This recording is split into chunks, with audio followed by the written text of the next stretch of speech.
The true terrorists of our world do not meet at the docks at midnight or scream Allah Akbar before some violent action. The true terrorists of our world wear $5,000 suits and work in the highest positions of finance, government, and business. So, what do? How do we stop a system of greed and corruption that has so much power and momentum? How do we stop this aberrant group behavior which feels no compassion for, say, the millions slaughtered in Iraq and Afghanistan, so the corporatocracy can control energy resources and opium production for Wall Street profit?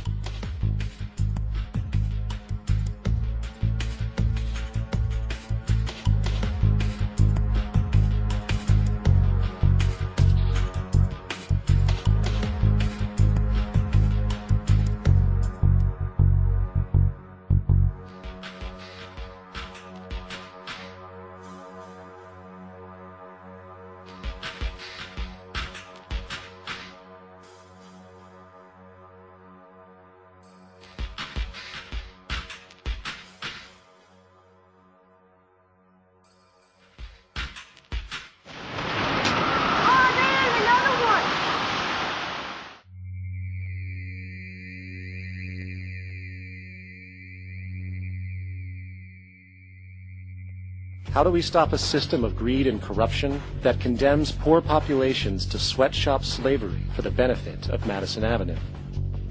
Or that engineers false flag terror attacks for the sake of manipulation? Or that generates built-in modes of social operation which are inherently exploitative? Or that systematically reduces civil liberties and violates human rights in order to protect itself from its own shortcomings? How do we deal with the numerous covert institutions, such as the Council on Foreign Relations, the Trilateral Commission, and the Bilderberg Group, and other undemocratically elected groups which, behind closed doors, collude to control the political, financial, social, and environmental elements of our lives? In order to find the answer, we must first find the true underlying cause. For the fact is, the selfish, corrupt, power, and profit-based groups are not the true source of the problem. They are symptoms.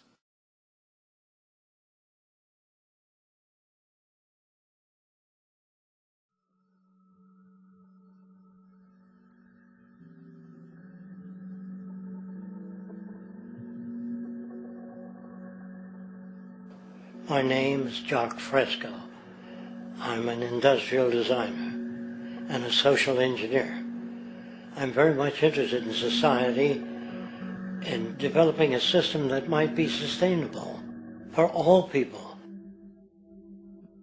First of all, the word corruption is a monetary invention.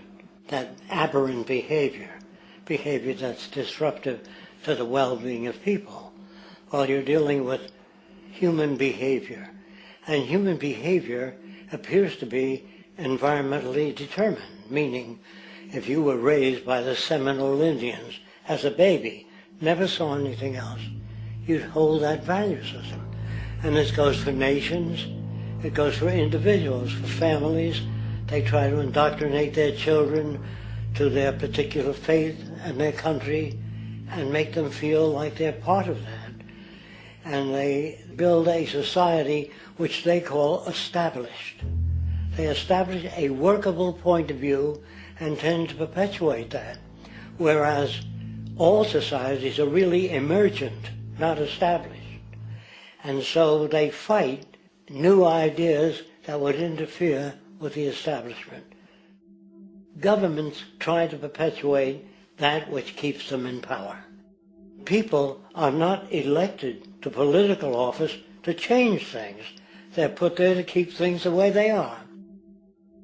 So you see, the basis of corruption is in our society. Let me make it clear.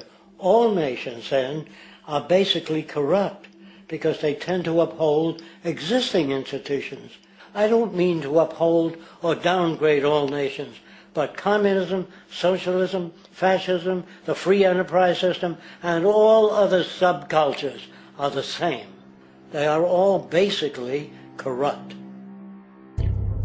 The most fundamental characteristic of our social institutions is the necessity for self-preservation. Whether dealing with a corporation, a religion, or a government, the foremost interest is to preserve the institution itself.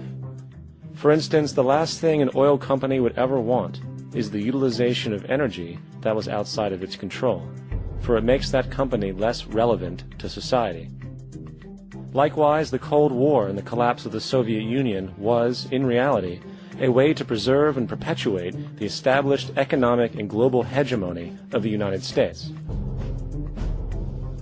Similarly, religions condition people to feel guilty for natural inclinations, each claiming to offer the only path to forgiveness and salvation.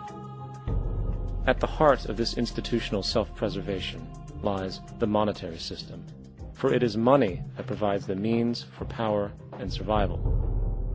Therefore, just as a poor person might be forced to steal in order to survive, it is a natural inclination to do whatever is needed to continue an institution's profitability. This makes it inherently difficult for profit-based institutions to change, for it puts in jeopardy not only the survival of large groups of people, but also the coveted materialistic lifestyles associated with affluence and power. Therefore, the paralyzing necessity to preserve an institution, regardless of its social relevance, is largely rooted in the need for money or profit.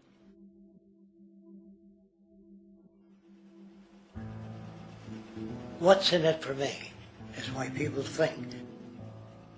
And so if a man makes money selling a certain product, naturally he's going to fight the existence of another product that may threaten his institution. Therefore, people cannot be fair, and people do not trust each other. A guy will come over to you and say, I got just the house you're looking for. He's a salesman. When a doctor says, I think your kidney has to come out, I don't know if he's trying to pay off a yacht or that my kidney has to come out. It's hard in a monetary system to trust people. If you came into my store and I said, this lamp that I've got is pretty good, but the lamp next door is much better, I wouldn't be in business very long. It wouldn't work. If I were ethical, it wouldn't work. So when you say industry cares for people, that's not true. They can't afford to be ethical.